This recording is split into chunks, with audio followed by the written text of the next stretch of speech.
What's up, guys? It's KB. Make sure you subscribe to the Underground Sports Philadelphia YouTube channel. Click the bell icon down below so you don't miss a single video from us. And thanks for tuning in to another video from Underground Sports Philadelphia. Now let's get into it. Philadelphia, baby, you're gonna love it. Best sports fans in the world. Actually, the worst, but that's what makes them the best. I have a fidget toy. Oh, that's nice. That's good. This is what I'm showing off. It's just a popper. Is it the Liberty Bell? It is the Liberty Bell, actually. I don't know. Ange gave it to me. It's my new Where did fidget she toy. get that from? I don't know, to be honest with you. Just kind of appeared but at my desk. It's the popper one, so it might not hear you everyone, because sometimes I can hear the You can hear it? one Here, ready? once in a while. Ready? Yeah, but it sounds like you're typing. Oh, okay. Well, that's not bad. Yeah, this goes to show how my ADHD is, because this just appeared at my desk and I didn't question it once. I just started immediately playing with it. So It's that's popper. it. Meant for children. Meant for children. There's Um, not. I meant to tell you this before this is not. There's no not happening. mailbag.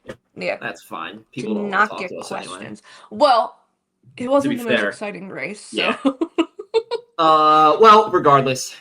Hello, everyone. Welcome to episode number 103 of the Underground Circuit podcast. I just noticed that you have the wrong background on. Because it says F1 Underground at the top. Classic. Welcome, while Casey fixes that, welcome to the Underground Circuit podcast. If you are new here, you also have the wrong banner going at the bottom because it says No Nights Off with Pitts and Sarah. I literally got this started so Killing it. we were just two other shows before we were the correct They version just of the didn't show. fix any, to impersonating two other shows. But like I said, welcome. If you are new here, my name is Owen. That is my sister Casey. Welcome to our show. It's pretty self-explanatory. We are a weekly podcast that talks F1, that is starting to talk more IndyCar. And we are new fans that are just falling in love with motorsports. I would say, over the past 2 years now? 2 years? Serious 2 years now? 3. I started taking it fully serious at the end of the 2020, in the middle of 2023. So was that the first Miami? First year Miami? Second year Miami? First year Miami. Whatever the year was the promised year for Ferrari, for Charles Leclerc and Ferrari. That's when I started watching. And then it obviously ended bad. So was not. So like I said, we meet weekly. We sit down weekly and we discuss this new love of ours and everything, and we hang out and we have fun here. So thank you for listening in today. And again, if you're new here, make sure to please go follow us over on our social medias.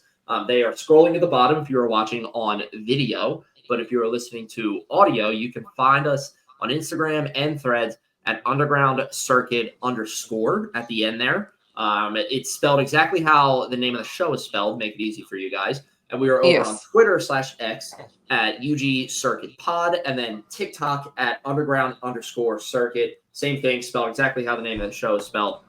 So go join us over there on our platforms, especially F1 Threads. The Threads community is fantastic. We talk about them a lot if you are a continued listener of the show, but they are wonderful. Go hang out and join the community there. We will start it off. We have a good episode for you guys today. Even though Suzuka was a little bit boring, but we have a good one as always. We will kick it off with our meme of the week. Meme of the week. Do you want me to go first? Because mine's a little bit harder to explain. Yeah, sure. Yeah. I can throw it up on the. Oh, Perch, beat me to it. I always forget you can do it now. Sorry. Yeah, I can throw it up there too now. So this is a meme. If anybody has seen the original Star Wars trilogy, you know that I'm a big nerd. So this immediately made me giggle. But there's a scene from, I believe it's Empire Strikes Back, and it's Return of the Jedi. I'm sorry, I'm stupid. When Luke is leaving Yoda's planet, and Yoda and Obi-Wan Kenobi are talking, and Obi-Wan is like, that kid is our last hope. He's like, he is the only one that can do the things that we need him to do. And Yoda says, no, there is another. He's obviously referring to Leia. Princess Leia. Spoiler alert. Yes, spoiler alert. Sorry. Now I'm realizing that this is from Empire Strikes Back, because that would only make sense in the context of Empire Strikes Back. But regardless, the meme format, now I'm getting to it, is Isaac Hadjar's 8th place finish and Yuki Tsunoda's 12th place finish this past weekend at Suzuka. And it's supposed to be Helmut Marko saying there is another, meaning obviously referring to his ways of swapping drivers out at Red Bull and kind of having final say over that. So I thought it was funny just because I like it. This was a big race. It's Star Wars. Yeah. Not my best work. I don't know. It was good. I like this one. But it's also like, if Yuki, it's one race, but if Yuki doesn't do well, how quick is Isaac Hadjar in that seat? Yeah. But yeah. That was Owen's meme of the week. My meme of the week is the 3 little children that stole the entire show this weekend in Suzuka. They were obviously, if you're on social media, they were dressed as a mini Charles, a mini Max, and a mini Lando. I felt like everywhere over the entire, like all over the track, they were shown on the broadcast, but it was perfect. I mean, they were decked out in race suits that looked so legit, and they each had helmets that looked so legit. The first picture is a picture that came out first, where it's like they're walking away. It's the back of them, but like the mini Charles is doing like a funny pose. Everyone's like, I can picture the real people in these exact, like, walking this exact way. Like, it's so perfect. But yeah, so they absolutely stole the show. I think everyone agrees with that.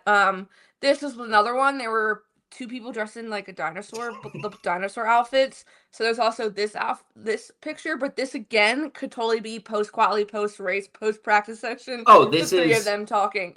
This is Max-plaining. This is this is 100. Yeah, this is Max-plaining. 100% Max-plaining. You can see the hand is going.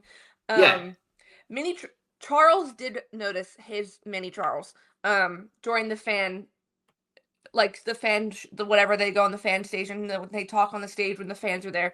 Charles posted on his Instagram story, like zoomed all the way in, and the kid hit the toughest, like, cross the arms pose. Oh, I love it. Charles is videoing them. So Ferrari invited him, got to meet Charles, they invited him into the garage, took photos in front of the car. Ferrari went as far as making their post-quali hype video, just all the little kid. I mean, there's the toughest shot of him closing his visor, like he's getting ready to get into the car. The kid understood the assignment. He knew what he was doing. And then Charles posted this one also. They weighed him, and he weighed 16.16. So what is that converted? Well, that's his race number. So that's what I was 16. 16. Oh, the fact that it's 16.16. That's good. Yeah. That's perfectly 16.16. I want to know how much this kid weighs though. That is 35 pounds. Yeah, that's nothing. That's nothing.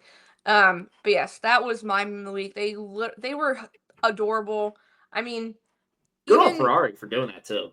Yeah, very good on Ferrari for doing it. I know Max's his website, Instagram posted pictures of the little kids afterwards.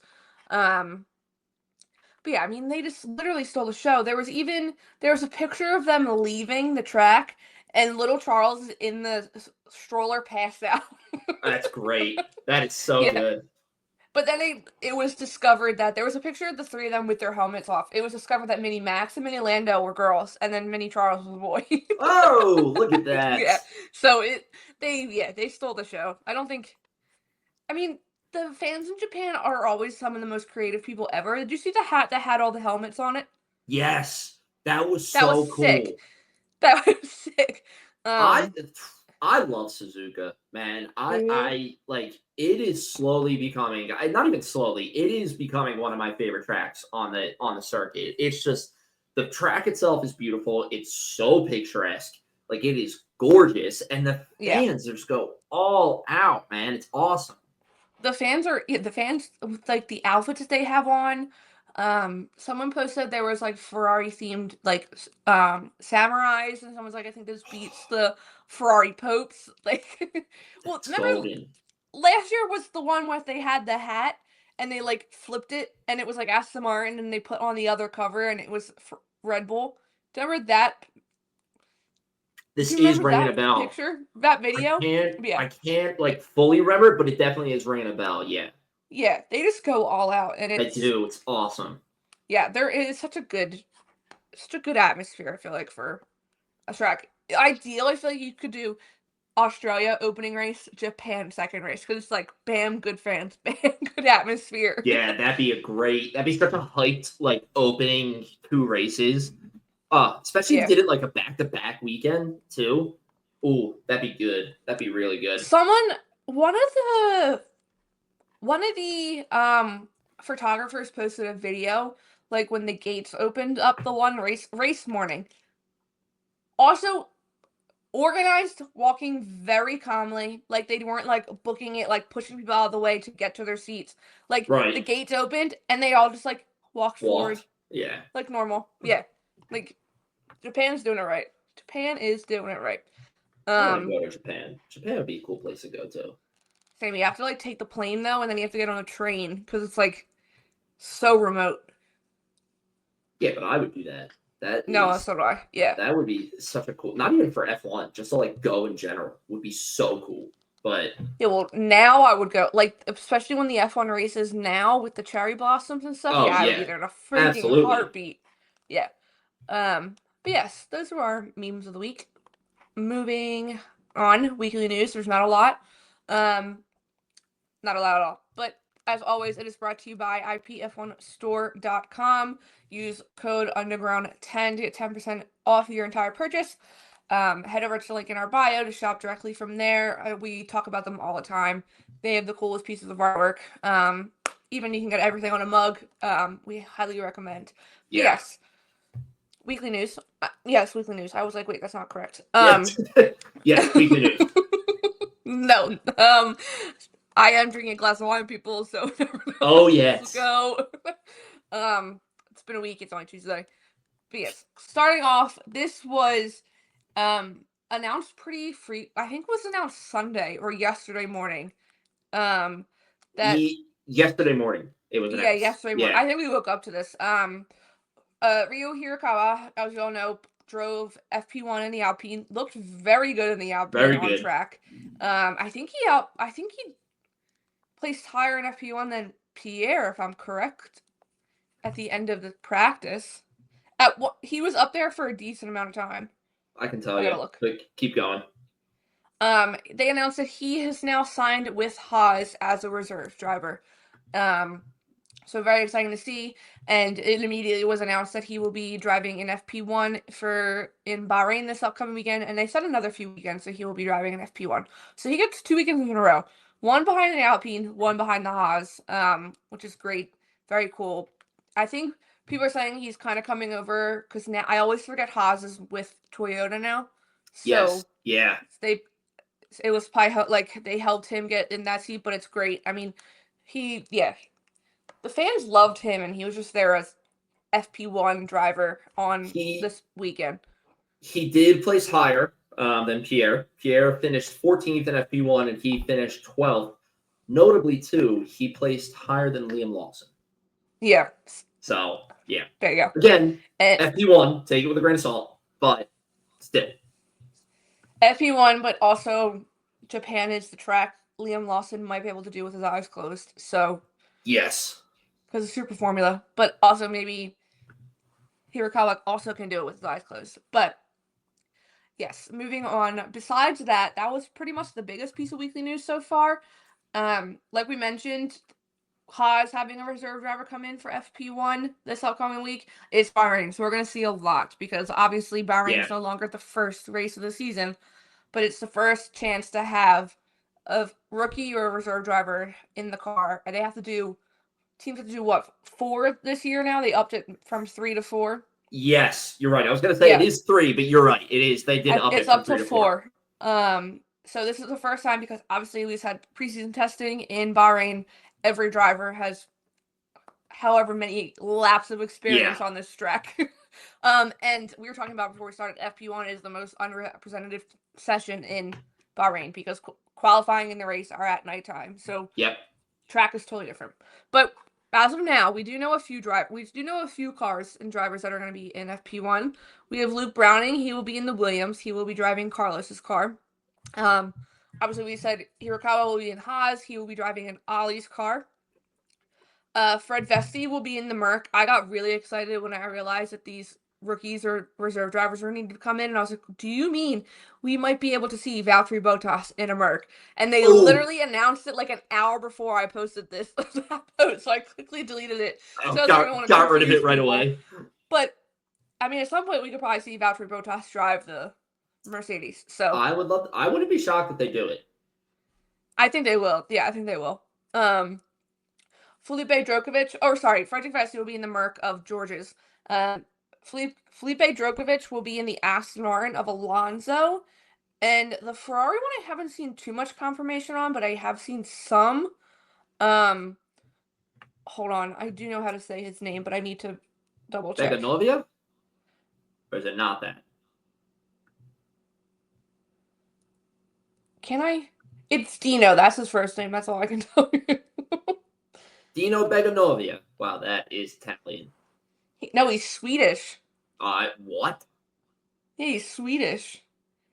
You're not pronouncing. Oh, I have it spelled wrong. It's a C instead of an A in our notes. It's a C. Oh, Beganovic. Yeah. So that's what I've heard. He will be in FP1 in Charles's car. There's been a lot of people kind of upset because Ferrari's obviously, everyone knows Ferrari's bringing a new floor and some upgrades, but I think it's fine. Like we said, it's the most unrepresented session. Yeah. But then you can have you have Lewis in the car with the upgrades, and you have Dino in the car with the old stuff. So, like, you have good representative numbers, stats. Should be fine. But yeah, that's right now we have 5 teams that we know of. The 2 Red Bulls, Alpine, and Stake. We don't know who will. But and McLaren. So I guess there's a shot Bottas could be in the McLaren. That would be interesting to see, but I'll take it. I would love to see that, actually. He's one of their reserve drivers too. Yeah, he is.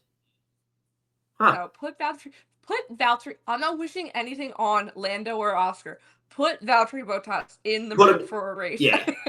Put him in a car. Oh my God, your neighbor's walking back and forth. It's like Bigfoot going through. But yes, that was weekly news. Like we said, not a lot, but weekly news. I'm scared. Are you ready? No, I'm scared. You'll be fine. Some pit stops. You'll be fine. Yes, playing some pit stops time. Casey timed me last week or 2 weeks ago. Yes. For China. This weekend, I am testing Casey on our Suzuka race.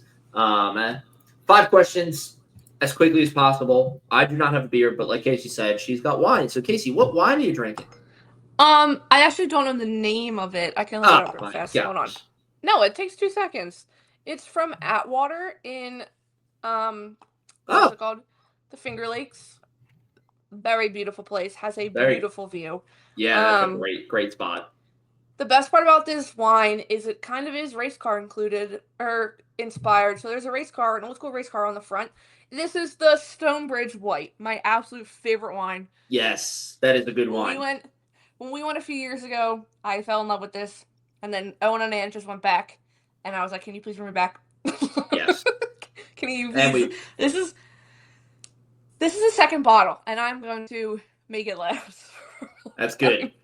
Until I can figure out if they sell it, if I can get it delivered somehow. But this is what I think you can. I could be wrong, but I think you can. But Atwater, if you're listening, we can make that happen. It's the best wine. It's really good. It is like I'm not even like a wine person, and it is good. Like, well, even the Stonebridge red one is so good. Yeah, That's that Stonebridge is Red is really good. really good. Probably the best red wine I've had before in my life. Okay, Like you I want to said, hear again, something? I'm not a red person, so don't. Yeah, go ahead. I will say the Stonebridge Red might be better than my Whoa. favorite wine, which is just an Really? Italian Christmas red wine. It almost, I feel like, tastes kind of similar, but the Italian Christmas red wine might be a little bit more like bitter, and that Oh, one's not. But the Stonebridge Red is so good too. okay. So good. I gotta stick a straw on that thing. Yeah, it is. It is very good. It's good. They go down easy. It's a good They go summer down wine, really easy. Yeah, as it feels like winter outside today. But it sucks today. But all right, well, that's your wine. That is your pint for today and your pit stop portion of it. Quickly go over the rules again. 5 questions as quickly as possible. I will start the clock after I read the first question. Every question you get right is 1 second off your time. Every question you get wrong is 1 second added to your time. So, are you ready? no, I think I'm gonna do really bad. I don't feel like think I you're can't gonna remember anything that happened. Okay. go ahead. well, there wasn't really anything that did happen. So that's You're gonna be like, I have a feeling I know what one of your questions is, and I don't know. oh boy. Okay. Okay. All right. About the one thing that happened. Are you ready? Yeah. All right. Name one of the 2 drivers in the top 10 to finish differently from where they started the race.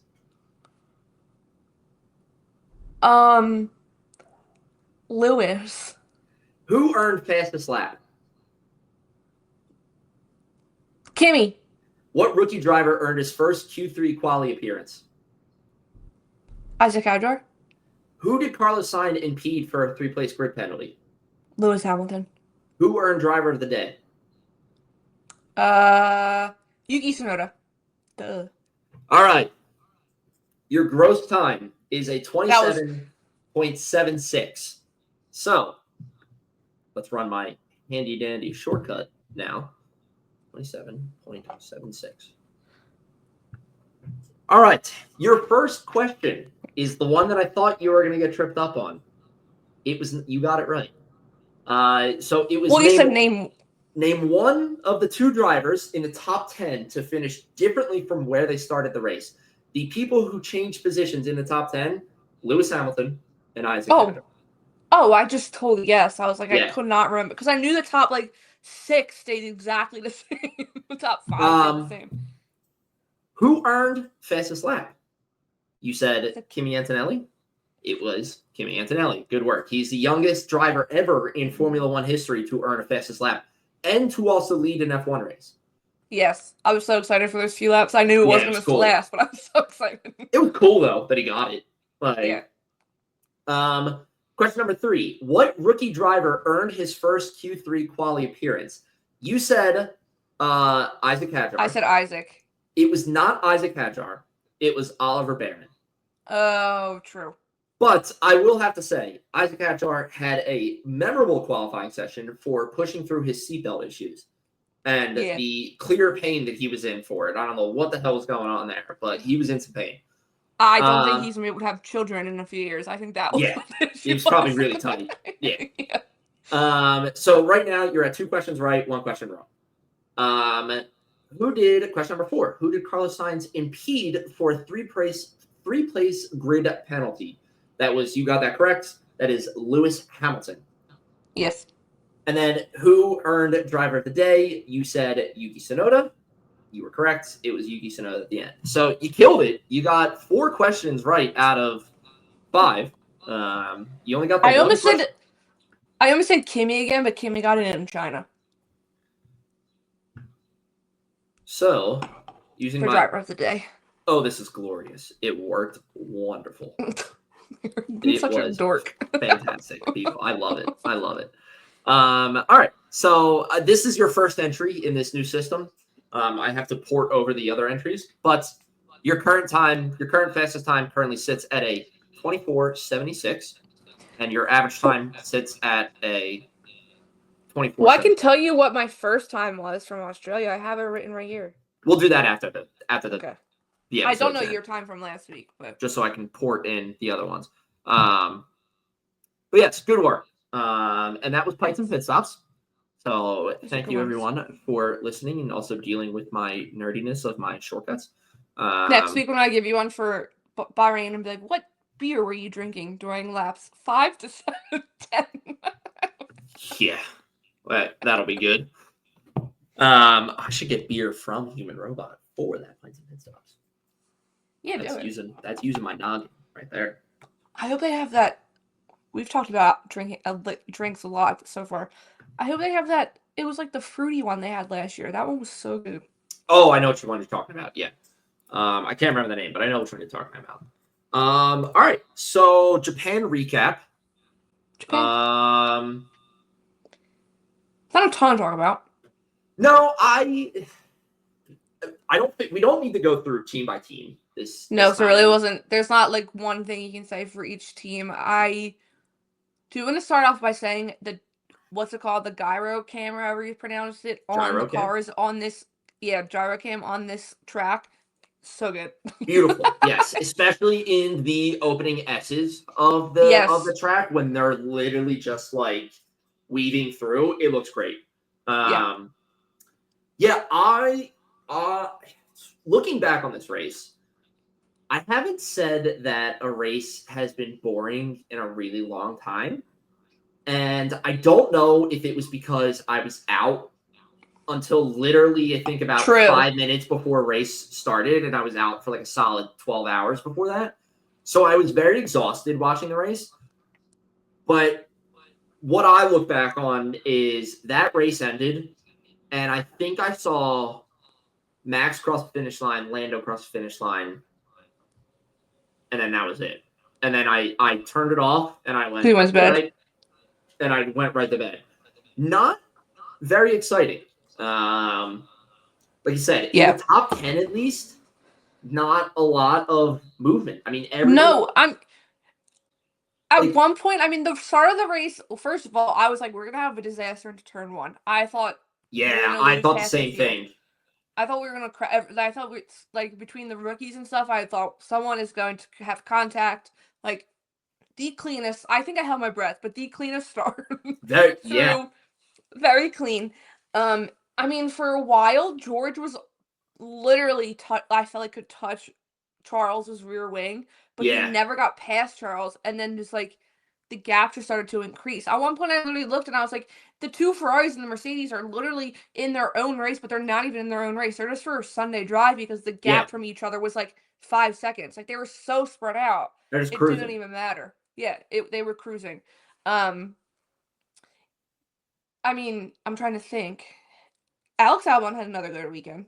Alex Albon was the most entertainment of the race because of his spicy ass fucking messages on the radio.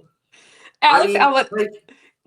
Did you see the post interview with him? And he's like, I guess the race was boring because my radios are very, very off topic.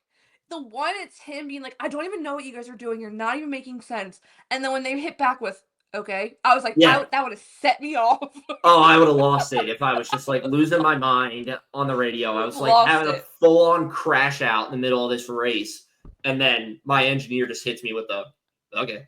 And it's like, I was shocked by it because like I didn't see anything like crazy that was going on that warranted that response, but obviously I'm not there, so it's like I think I saw his post-race interview, I forget with who, and I think he said that they made changes from qualifying to the race or whatever, and they just like weren't working well, and he was like getting info back from the team, but it like clearly wasn't making sense, so he was like, I just kind of he snapped, but then to someone else, he was like, clearly this was a boring race because everyone's talking about it. I mean, I'm sure reporters were even like, what the hell do we talk about here? You know, other than I have to send you the TikTok. Someone put his radio messages, like all of them, to classical music, and it's the best.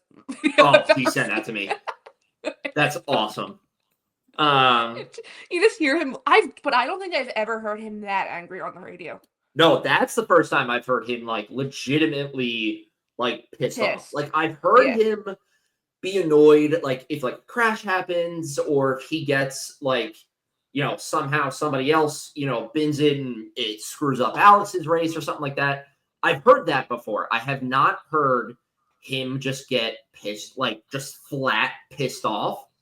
Like Yeah. it was an interesting thing to see and to hear. But I mean, provided at least some entertainment for us. You know, I was laughing. It was nice to see. Maybe I can't sit. I sat in this chair this week because I wanted my stuff on my computer and it was boring. Maybe I need to go back to You gotta go back to the chair. You ruined it. It's all Casey's fault. Ruined the mojo. Casey ruined the race. I do want to say Williams posted a day ago that obviously all of last season, the entire season last year, they had 17 points. They have 19 right now. And 18 are from Alex Albon. That's nice. That's crazy. Because ESPN posted, like, with the two of them, and people were like, this is Alex Albon. Like, the only reason why Carlos Sainz got a point last week was because the Ferraris were DQ'd. Like, that's DSQ, literally the only reason. Yeah, that's the only reason why. But it does make you think, really, and it's like, once Carlos gets, like, really comfortable with that car, like, legitimately, like, I'm going into a race weekend and I feel comfortable in this car, what's going to happen? Because it also makes it seem like he looks so good during preseason testing and we're going back. Right. So, like, it's really, like, to me, it's really, like, genuinely, I think that once Carlos hits that comfortability, and if Alex keeps up this performance level that he is, like, Williams is going to be up there, I think, in the midfield, you know, and I think they fight for the best in the midfield. I do. Yeah. I think they fight for the best. And it would be a huge thing for them to make that win. Yeah. You know? But I mean, it's crazy that Carlos is struggling so much with that car, but it's not like a Checo struggling with the Red Bull same kind of feeling, because it's like, this is a brand new car and everything for Carlos. Like, it's going to take some time to get used to and everything. So it's an interesting position that Williams is in, because, like, it looks like they're struggling right now. But again, it's that thing of, like, okay, maybe it takes Bahrain, maybe it takes till the end of this triple header. But it's like, the moment that Carlos feels comfortable in that car, I think we're going to see that switch. And then it's going to be, holy shit, both Alex and Carlos are scoring points. Oh my God, Williams is just, like, climbing the ranks, you know? I feel like also that Williams car, I mean, is probably so updated or, like, made for Alex. They weren't taking so much input from Franco and Logan last year, or Logan the year before. Because, like, why Alex Albon was that team, like, the past few years. So it's like, when they start bringing upgrades, do they change it a little bit? I just hope they don't change it too much when we see Alex drop off, because it's so nice seeing Alex do so well. I like seeing Alex do well. It's cool kind of seeing that confidence kind of. Yeah. Not like, I don't want to say like return, but like I almost go back to like the first race of the year when we saw that radio message with Alex and he was like, I'm the best out here, like leave me to it. Like that confidence come back of like I know what I'm doing. I know how to drive these cars. You know, I know I've been struggling for the past 2 years, but like I know how to drive these cars. I know what I'm doing, you know? Yeah. But it's almost like he's the vet. I mean, he is the veteran on the team, but in regards of age, Carlos isn't. But I also think I want to say before I talk more about Haas, their livery did not look that good on track. You know what it was? It wasn't noticeable. Like it wasn't. No, like the Red Bull, yes. Right. Because it was so different. Yeah. But like Haas was like, it looked good. Like I'm not trying to take that away from it at all. But the fact that like it was also predominantly white, you just like never caught it on track, and it like you never saw that it was different on the broadcast. So it's like it just wasn't noticeable, you know. Yeah. But still good, you know. But the fact that it was predominantly white and the car. The regular car is predominantly white. It was, you know, it blended in, but and then when it's going at the speed it's going, you're not seeing that pink because like the pink wasn't the whole car. Like I'm sure though it was it's like a situation that we had last year, like when we saw Steak on track at Miami, and we were like, "Oh, that looks so much better on track than it does like Yes. in pictures and everything." I'm sure track goers were like, "Oh, that looks great! Like that looks so good on track." But speaking of white cars, Red Bull this weekend. Or Max. Well, Max this weekend. No, I think Yuki had a winning weekend. I will say that. I think he came clean. in. It was a clean weekend. He didn't score any points, which is like, okay, like that's fine. But he was also 12th. It wasn't like he was 20th. Right. He was where Logan was finishing. He beat Liam Lawson. Finishing. Right. Yeah. So I think it was a winning weekend for him. I think it's a lot of pressure to come into this weekend in your home race in front of all these crazy fans, all these insane, awesome fans, and step up to your senior team.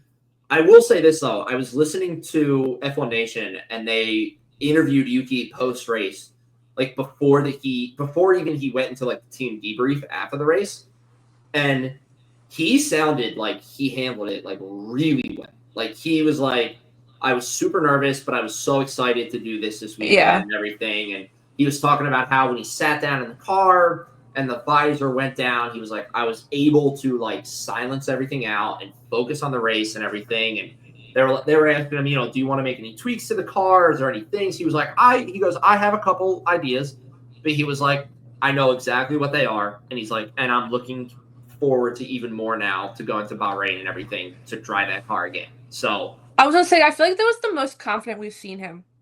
Yeah, he looked great. I don't know if maybe he was just getting more TV coverage than we're used to when he was in the Racing Bulls, but he just looked and sounded like, I've got this. Like I said, for getting promoted to your senior team that you've been chasing for 4 years now, and a week before your home race. Right, a week before your home race. He handled it extremely well, and that showed in his race. Like I said, he didn't score points, but he's 12th, and he handled it very, very well. It's a bummer about qualifying too, just because he qualified 15th. But he improved. He improved 3 spots from where he qualified. Some of the only people that improved in the race. Yeah. Right. And all this news that we've heard lately with Liam and everything, and how notoriously hard it is for that car to drive, for Yuki to come in on his first race and drive and go up 3 places and everything from where he qualified from, it's a win. It's a win for Yuki. But great race. Not a great race. Sorry. Great race for Yuki. Good race for Red Bull. Max put on a masterclass of another driving, spree and everything. And that car just looked gorgeous. Bring it back immediately. I know they changed their profile pic, and I was like, no. Yeah, bring it back, please. It looks so good on track. Max's qualifying lap, though, was a thing of beauty. I've literally said, I think, every single week, how Will Buxton said in this season, Drive to Survive, Max is the reason he won the championship. Max will be the reason, again, he wins the championship for himself. Yeah. I mean, they're within 3. I know it's only race 3, but they're within 3 race points of each other, him and Lando. They're 1 point away from each other. 1 point, sure. Sorry. I think it's literally 1 point away from each other. Like, this... Yeah, no, Max sits at 61 points, Lando sits at 62. Yeah. So, he's right there. That lap was... He just was all on the limit. He was fully on the limit. He knows how to extract as much as he can out of that car. And he does it. It's that bit of it, and then it's the bit of he knows when to do it. Like, he knows when he has to, and he pulls through.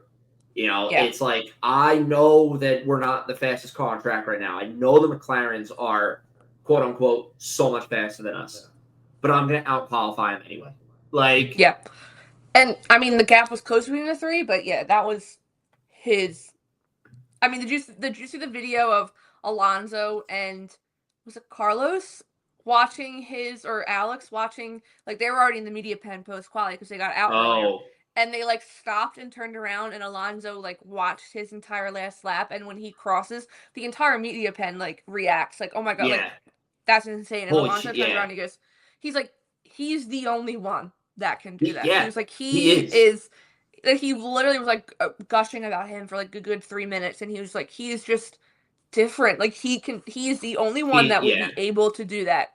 Yeah, no, it was a good weekend for Red Bull. A good bounce back, I think. I am excited to see the two of them moving forward together. I think they're going to be good. Like I said, this weekend was a win for Yuki. It's a good sign going forward of him handling the car.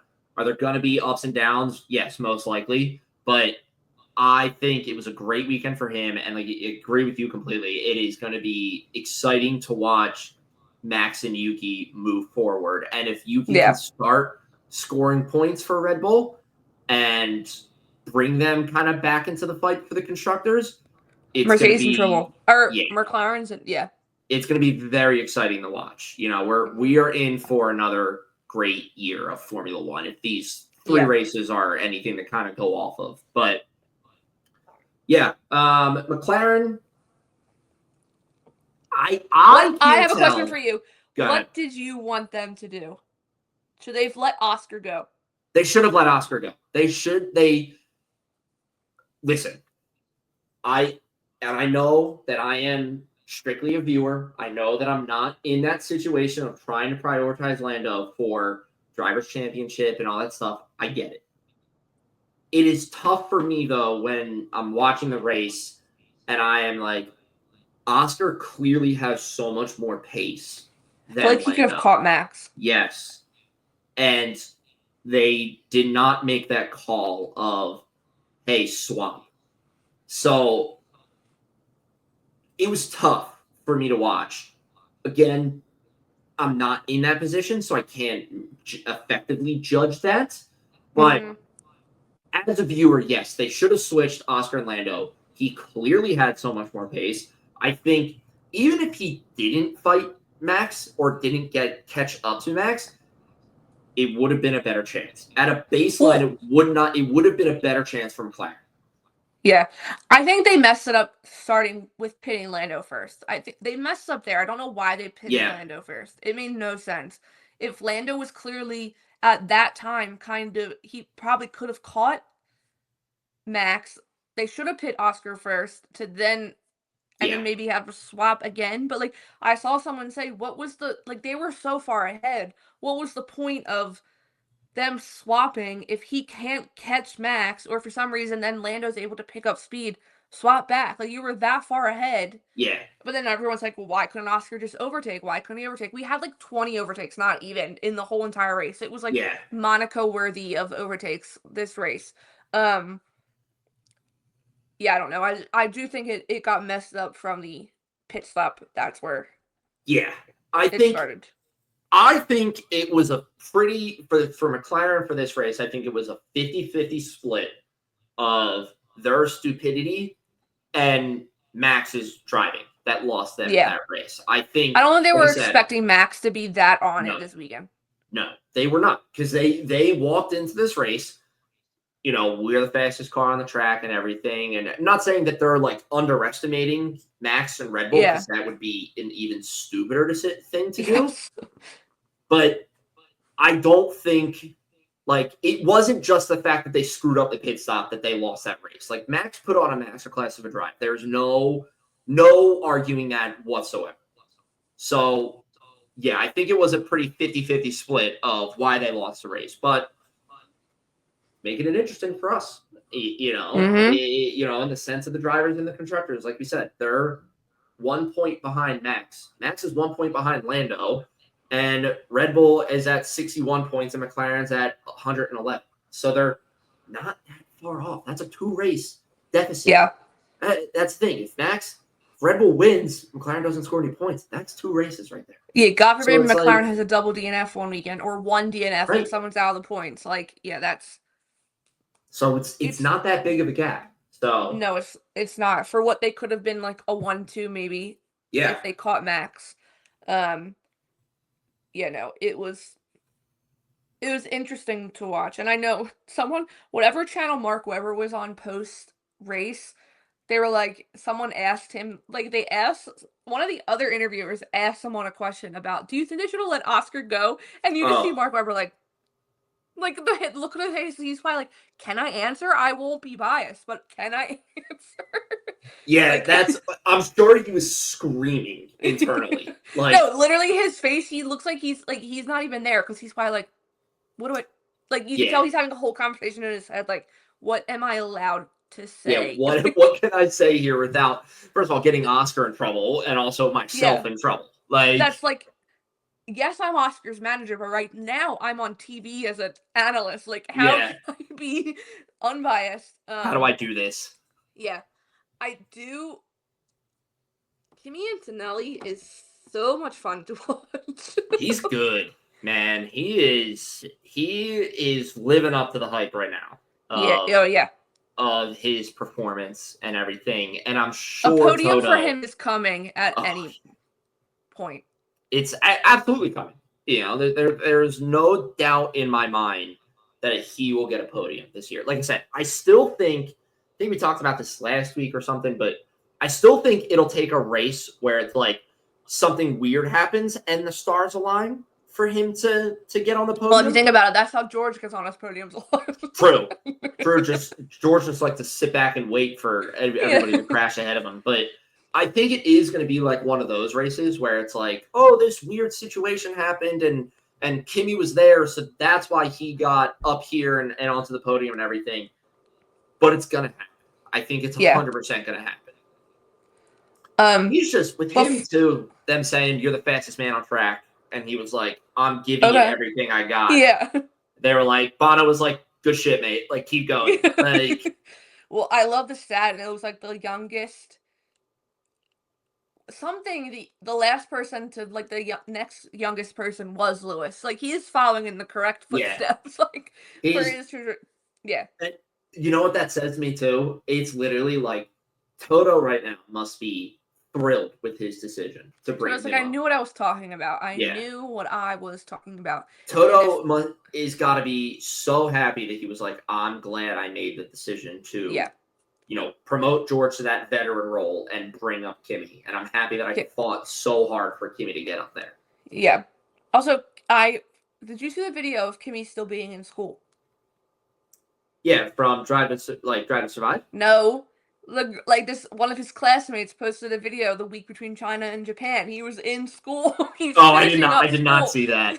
Yeah, this is his last few weeks of school. He's literally finishing up taking tests. He literally went back. People are like, he's living the Hannah Montana life. He is the best of both worlds. Yeah, he's getting the celebrity and all the fame of being an F1 driver, and then he's like, let me go sit in my algebra class. Yeah. Like, before we talk about the one incident that happened during the race, also Isaac Hadjar, did I just say his name? Did I butcher his name? No, Isaac Hadjar. Okay, it sounded very wrong when I said it. That's why I was wondering.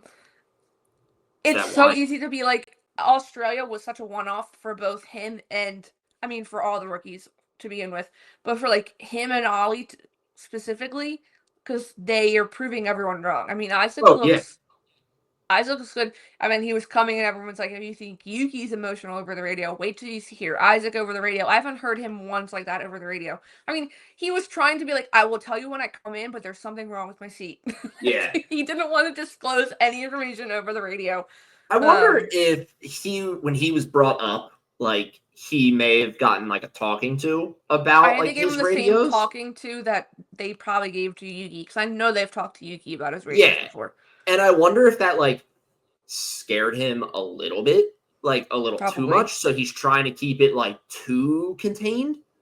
Yeah. But, I mean, hey, better to keep it too contained than say something dumb on the radio, and then you're getting fined, and then you're going through the whole swearing thing. Like, sure. But, yes, him and Ollie right now are really, really doing a good job of performing and everything, and I'm thrilled that both of them were able to rebound so quickly from Australia. Yeah, and that they kind of were like that mindset of just like, it's done now, on to the next race. Yeah. Like, there you go. Scratch out. We have to talk about kind of the practice stuff that happened with the grass catching on fire, the 12 red flags. Yeah. What the hell, man? I said you get the dragons and the lizard dragons in Singapore, the groundhogs in Montreal, grass fires in what's it called? What do you do? I think you just hit a run in. It's on a home run. No, Nick Castellanos singles to center field. Alec Bohm scores, so it's 1-0 Bills. You love to see it. But the grass on fire was wild. Apparently, the first incident, Lando called it. He was going around like 4 laps earlier and was like, "The grass is on fire at whatever turn." Yeah. And then they finally called it a few laps later. But yeah, they said because the floor, like the sparks from the floor would go up. I mean, that grass looked like bone dry the first few the first few days. So I heard 2 things. I heard it was the sparks from the floor, and if they like hit it right and one went.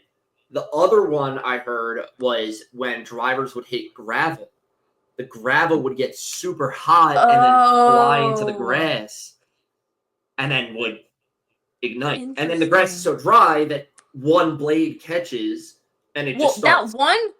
I think the last one, that patch of grass was huge. That caught on fire. Yeah, it was, and it was like, I mean, I know it caught on fire, but it was burnt. Like, it was burnt to shit. Like, there was that big black patch.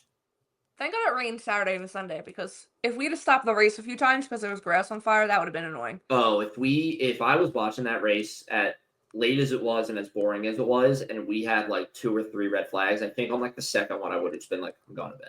Like, I can't. Like, but the other serious red flag was obviously Jack's crash, which was pretty nasty. Pretty nasty, yeah. And I feel for him because that was like a mechanical failure, like through and through. No, it was not.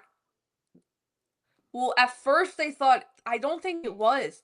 He just opened up DRS because he thought he could, like, they said it was something. I saw they said it was something he tried in, like, the simulator and he knew that it worked. Or they just, like, when they did the million replays they made us watch of it, he kept it open too long. I thought when you shut it, I thought when you hit the brakes, it shuts, or I could be like totally making this up, and it didn't shut when he went to brake going into the turn. But maybe I don't know. You have to some of the replays, because you can see the lights on his steering wheel before he hits it, before he loses control. Oh, yes, that's right. Yeah. Yeah, so it was still open, but yeah, that crash was, I mean, that car was wrecked. I'm shocked. They worked all through the night. I'm shocked they had it ready to go by FP3. And then did you see him getting out of the car at the end of the race from his onboards? I saw him say, "I'm okay." No, at the end of the race. Oh, getting out of the car at the end of the race? No, I did not. He could not. He was having so much trouble getting out of the car. He was so shaky. As Esteban's walking by, he stops and helps him get out of the car. And then he's walking very slowly. I don't know if he was medically cleared, but I don't know if I don't know if he wasn't fully clear or if he just was after then that intense race for that long. He was just so exhausted, but that's scary. I feel for him. There was a lot of scary crashes this weekend. There was during F1 Academy, there was a very bad crash, and the one girl had to go to the hospital. Marta Garcia, one of the first F1 Academy champions, she races with Iron Dames. I forget what she was in this past weekend. That crash was terrifying. The car literally flips, and she went to the hospital, didn't race the next day. There was a lot of scary, interesting crashes. I had heard about her crash, and I heard she went to the hospital, but I haven't seen video of it still. Oh, I saw it online. I could probably find it for you. You can it's from the broadcast. If you find it, send it to me, because I did hear about that, and I was like, oh, I wonder how, because it sounded bad from what I heard. Obviously, the F1 Academy, theirs wasn't televised, but the one with Marta was. But yeah, it's right here. I'll send it to you. But yes, the one incident, Lando Norris following Oscar Piastri's footsteps in mowing the lawn in Australia. Yep. They come out of the pit lane, and I mean, Max was not in the wrong. If Max went over anymore, he would have been over the white line and then got a penalty himself. Like, he had no other room to go over. I don't know what Lando thought he was doing. I verbally said out loud to myself when that happened and Lando came over the radio, like, oh, he pushed me onto the grass. I was like, I don't think he did. Like, no, I was like, Lando, you did not. I was like, I don't think he did. I think you got a little too eager coming out of the pit lane to try to beat him out, understandably so. Mm-hmm. And you just went into the grass, and now you're trying to make something of it. That's it. Like, Max was Max was like, I didn't do anything. They were like, no, I know. Yeah. Lambier was like, yep, we got it. Like, we got it. You're good. Don't worry about it. Don't even worry. But yeah, I mean, that was literally someone posted the meme and it was like they were like not paying attention to the race, and then at that moment they like sat up and then they went back to not paying attention. Went back to sleep. Yeah. It was like exactly in the middle, so it was a nice little break from the nice little energy boost. Yeah. But yeah, I mean, I can't say much about Ferrari. So I was gonna say, do you have anything for Ferrari or no? No, I mean, it was kind of another, obviously not as dreadful the week before because they weren't disqualified, but right. There's just clearly that car is not it. They need upgrades quickly. Yeah, they got to figure something out. They need up quickly, or the season will be over before we know it. Like, yeah. It's just, I mean, I'm praying that the new floor upgrade comes into, like, helps. Yeah, I don't know. It's definitely not working because, I mean, Charles even had a damn good lap in qualifying in Q3. Yeah, he did. I think, shout out to F1 TV for having the reporter Chris Medlin on this week because he was great to have on the TV. He was. I really like good. that they also paired him with Hinchcliffe. I like that they put those two together because I was like, this is a really good broadcast, like commentary crew. Like I'm enjoying it. Yeah, it was those two and then Laura. Yeah, it was a good crew. But I mean, Chris Medlin, there was even post quali. Obviously, I went to bed. I didn't stay up, but he was like, Max's lap was so great and he's like, it was taking away from the fact that Charles did also have a very good lap in Q3. Like, I mean, that was just the highlight of the weekend.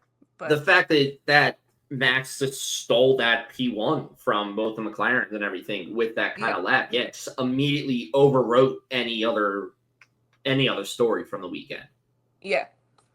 But yeah, no, I have nothing else really to add about Ferrari. I just hope and pray it turns around at some point. I mean, if we go back to Charles' post preseason thing, he was like, on to Bahrain. Yeah, okay, Bahrain. If the season's starting in Bahrain, this is where we start. This is where we're going. Give me a Ferrari one too. Expecting big things out of Ferrari this weekend. Yeah, same. Say it every week. I say I'm so ready to be hurt again, and then I'm hurt. And then you're hurt. I really believe that growing up a Philadelphia sports fan has made me strong enough to be a Ferrari fan. Mentally prepare you for doing this, yeah. I don't think if I was any other city sports fans, I could be a Ferrari fan. But, yes. Do you have anything else to add about the race recap? I don't. Hopefully Bahrain is more exciting. What a grab. Sorry. That was amazing. I didn't see it. I only have my notifications on. It was basically almost a home run, and he put his glove up and caught it. But yes, moving on. Sorry for that Phillies interruption. Yeah. This is our last segment. No mailbag this week. That is okay. As we said, it wasn't the most exciting race. Yeah. Not a lot of questions from it. You know what I want? There's a video. I'll have to send you this TikTok too. It's at Ash Vandalay. She does a lot of the Red Bull racing, like the video game stuff. She posted a TikTok today since she was like kind of breaking down why people maybe would have thought the race was boring. And like she does like tires.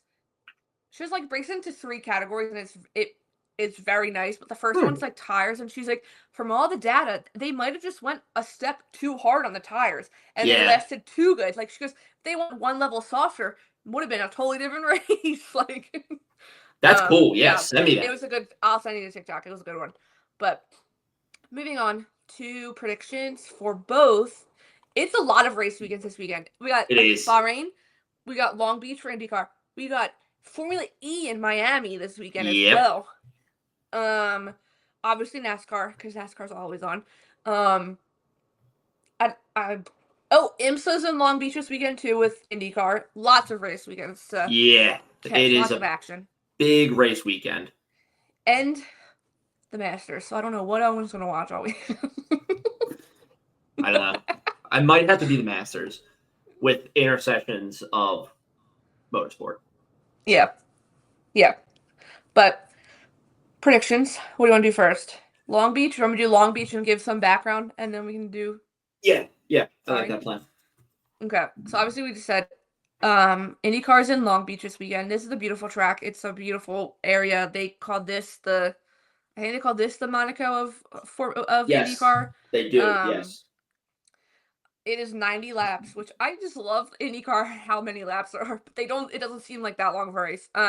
90 laps, and the total the lap is only 1.968 miles long, and 11 turn. It's a temporary street circuit.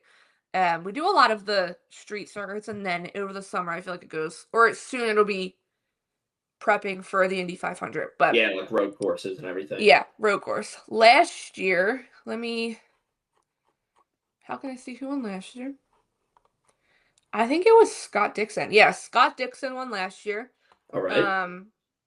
Kyle Kirkwood the year before, Joseph Newgarden in 2022. Alexander Rossi went back-to-back in 2018 and 2019.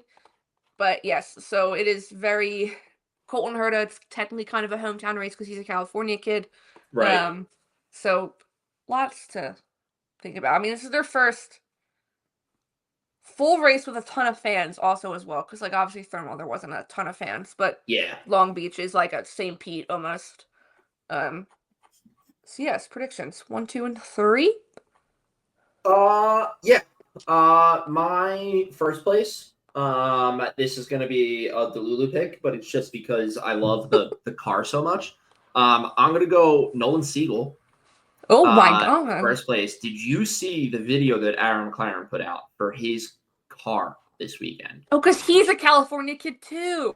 So there's a new, I don't know if they're like a season long partner or if it's just like a one race special.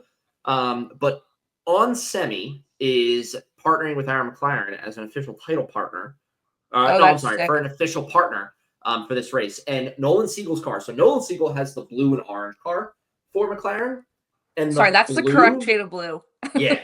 That's why I'm loving it, because the blue is a lot more like, it's not as like glossy. It's a little bit more like matte and like toned down.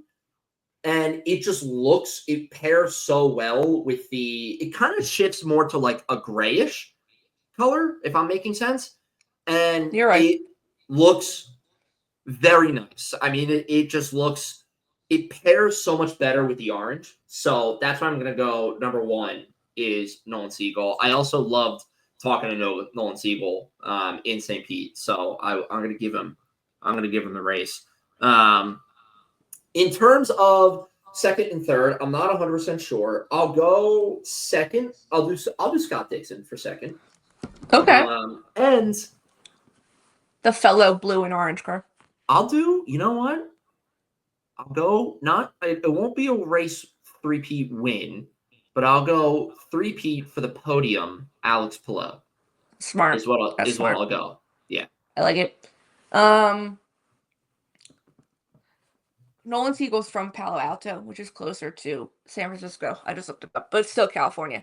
I'm going to do maybe also Delulu, but he's proven race winner on this track. I just said his name 2 years in a row. I'm going to go Alexander Rossi, P1. Okay. We deserve one. I'll do Colton Herta, P2. He's also doing a lot of stuff with dog rescue this weekend. Then, I saw something about that. Yeah, you can buy like a dog scarf for free. To raise money. Rossi, Herta. I'll just stick with you, Alex Palou. It's not a three-peat, but he's still on the podium. Right. So it's a podium three-peat. Yeah. So I like it. Yes. That is my IndyCar predictions. And again, that is Sunday at 4 p.m., I think, for us. So 4 p.m. I can quickly tell 4:30. you. That's where Owen's going to have Masters on the big TV, IndyCar on a small screen. Oh, yeah. Yes, 4:30. 4:30 to 5:27 is race time. Nice. Is what it says. Nice. It's not even a full Bahrain. hour. That's crazy. Yeah, Bahrain. I feel like this could be. I'm going. You know what? This could be a shakeup. I think it's the first race weekend where there's no chance of rain. I will say that. Oh, that's good to know. It's also Bahrain. That is very good. I feel like I say this. You know what? No, I don't say this all the time because I have not. Lando Charles Lewis won the three. I think Lando's going to come back with. I think Lando's going to come back with a vengeance from last week. I think he's going to be pissed off from last week, and he's going to come back. Bahrain is an easier track to drive in terms of overtaking and all that stuff. So even if he doesn't qualify P1, I think he has a chance to get there, especially if they have the fastest car again. And I'm going 2 and 3 Ferrari just because Charles says onto Bahrain. So this is a season opener for Ferrari. So that's where I'm gonna get it. Okay, I'm sticking with Ferrari just because they have a good track record at this track. I mean, I'm going back to the year of we were promised 2023. Is that the year of the photo where Max is walking across the track? I don't think it's Max. I think it's Checo, but they're coming around slow-mo. Yes. It's the hardest picture. Yeah, because so Ferrari was 1-2 in Bahrain that year. So I'm gonna go Ferrari 1-2. Selfishly, I'm gonna go Charles Lewis, and then you know what? Charles Lewis, I'm sticking with him because I think his podium's coming. Charles Lewis, Kimi. All right. So I like it. Listen, if you predict Kimi at every podium, it's gonna happen. You will eventually get it. You will eventually get it right. It's like how I've only was hoping for Charles and Monaco for however long, and it finally came true. Right, so. And then you eventually got it right. I always got it right. That will never forget because that was a full-on Delulu pick, and I still can't believe it came true. Speaking of that, I watched that episode. In Drive to finally! Survive. I got there. I got to that episode in Drive to Survive. The best episode. Great. That's a really good episode. I mean, it does. I wish it does a very good job of explaining like why it means so much to him. Yes.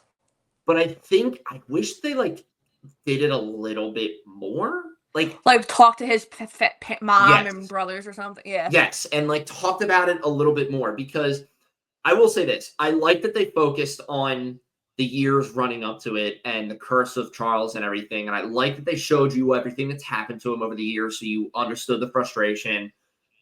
But I wish they went the angle of why this means so much to him. And obviously it means so much because he's Monegasque and all this stuff. But just the family history, went that route instead of he's cursed. Oh, he finally broke the curse kind of route.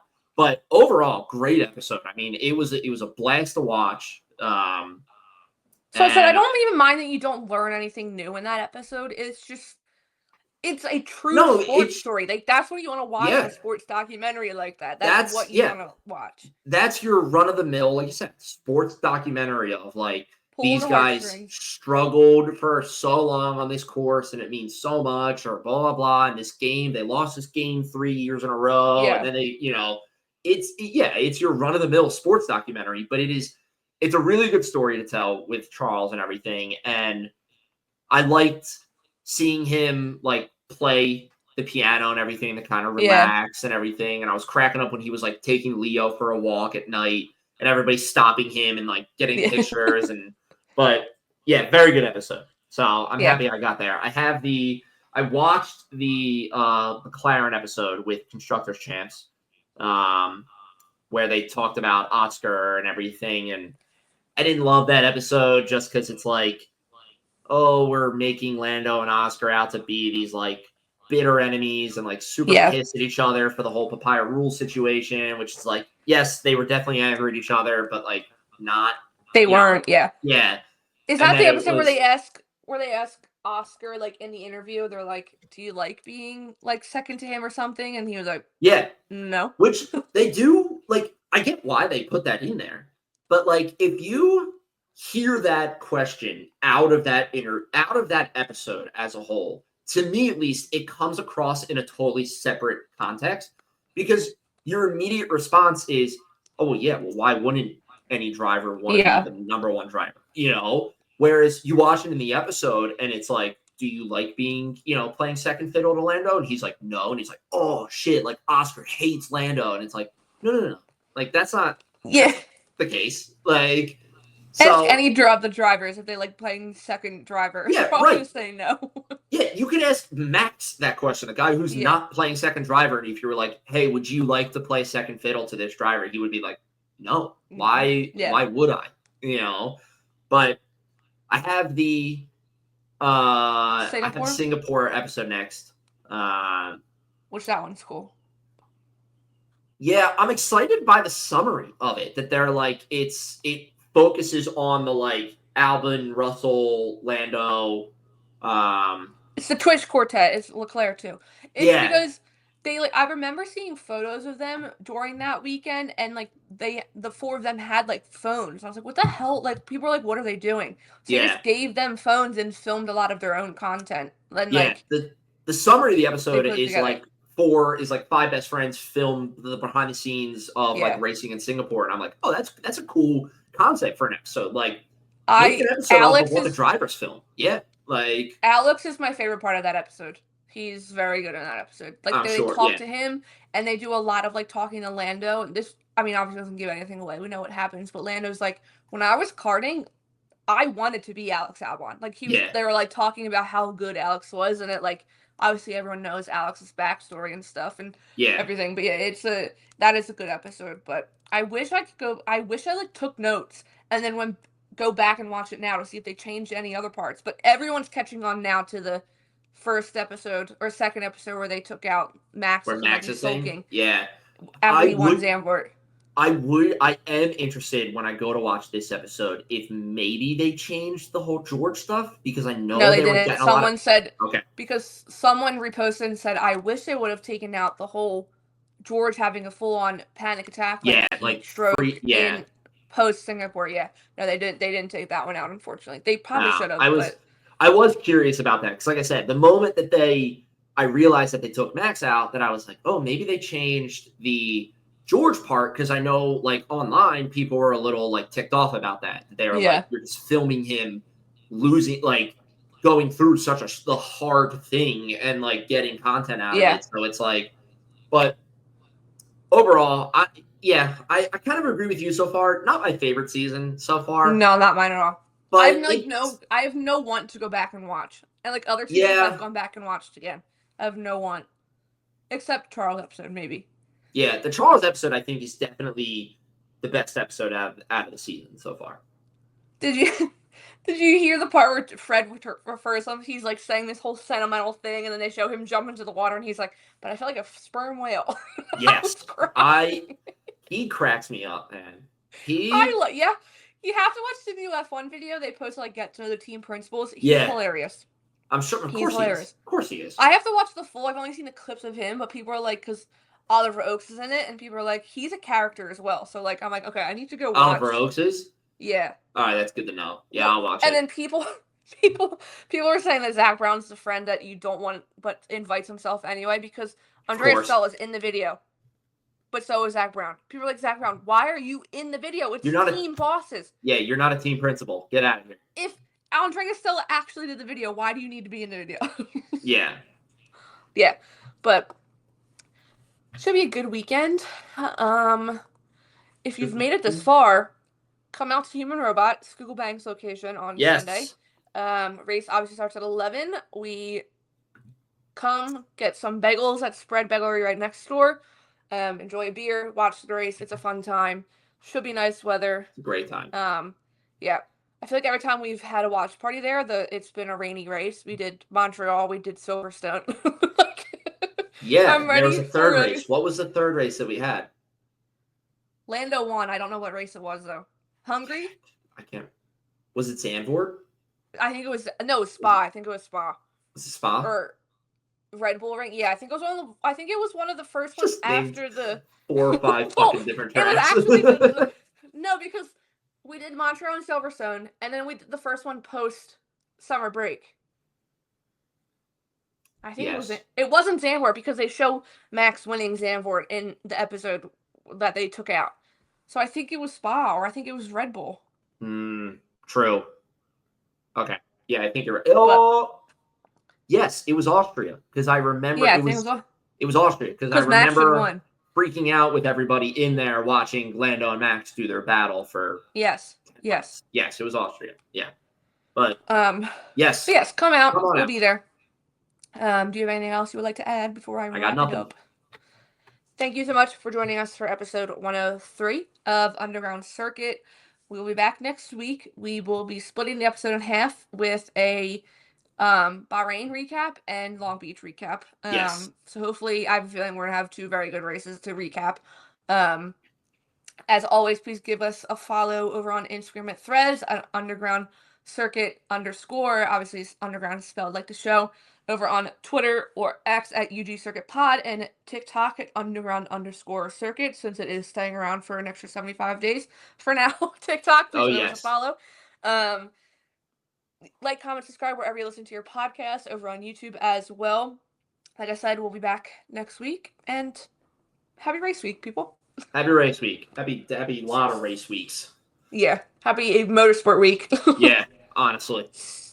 See ya.